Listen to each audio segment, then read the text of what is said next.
just counting the grease stains on my jeans. Picture naman sarili mo, dali. Drew! Eh, may... Wala ka picture nga doon. Anong pakiramdam mo? The first time mo dito sa biyak na bato. Grabe.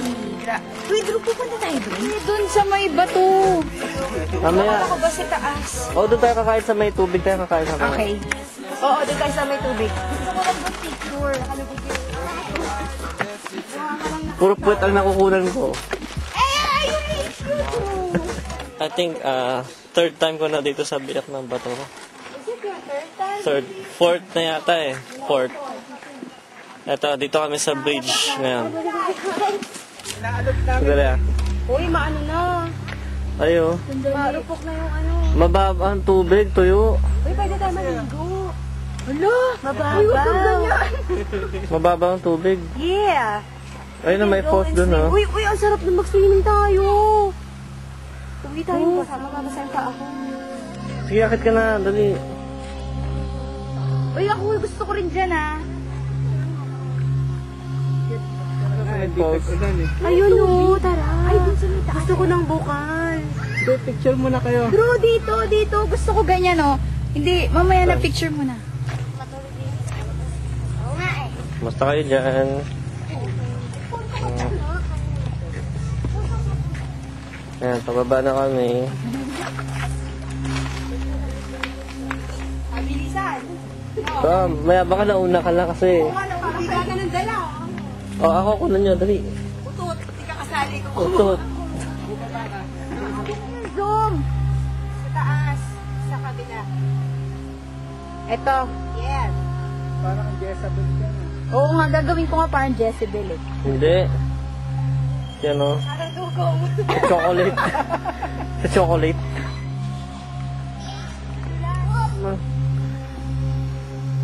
Kailangan ano all the way. Oh my God, we're in the middle of nowhere. Chinelas ko.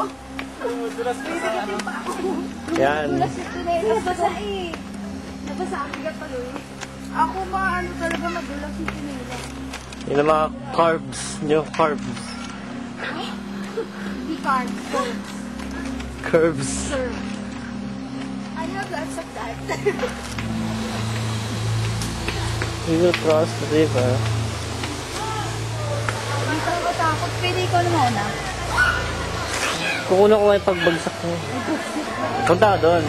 Punta ako doon. Sa loob. Una ko.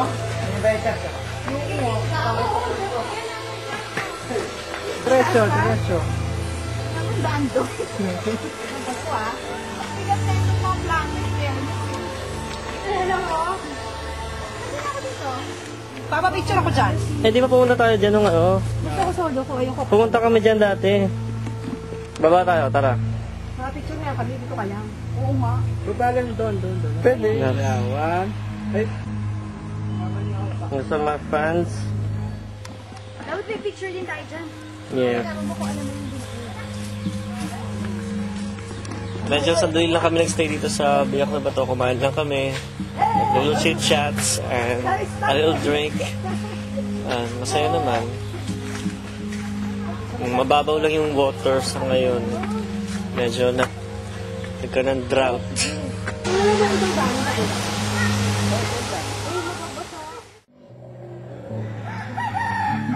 Na parang ano sa pelikulang Anaconda yung lugar yan ay mga mangingisda. Ang gamit nila sa pangingisda ay kuryente. Pinakuryente nila yung mga isda para mahuli nila. Ito po ang dam ng San Miguel, Bulacan. Tuwing kailan binubuksan tong dam? Tuwing summer, mga April o May. Bali, wala nang tubig yan. O kaya sa pagtag-ulan, binubuksan po yung dam para hindi po bumaha dito po sa San Miguel. So kung nakasarado po yan, babaho po dito sa San Miguel. Aapaw po ang tubig. Ano yung purpose yung mga parang ngipin na yan dyan sa baba? Ang purpose niya, pag merong napangay, dyan sumasabit. Halimbawa, may taong na nalunod. Parang may binubungan Yan, lang. sumasabit. Bungi-bungi ngipin. Oo. Ay, hindi sila dire-diretso sa Sambales. Pampanga. Pampanga ka. Yung po nakita niyo yung tubig na umakapaw na yan, hindi po siya tataas dahil meron siya overflow. Kaya hanggang dyan lang ang tubig. Yung tubig po na yan, papunta po yung Pampanga. Yun lang po. Pagdating sa Pampanga, saan na pupunta? Dagat. Pampataan.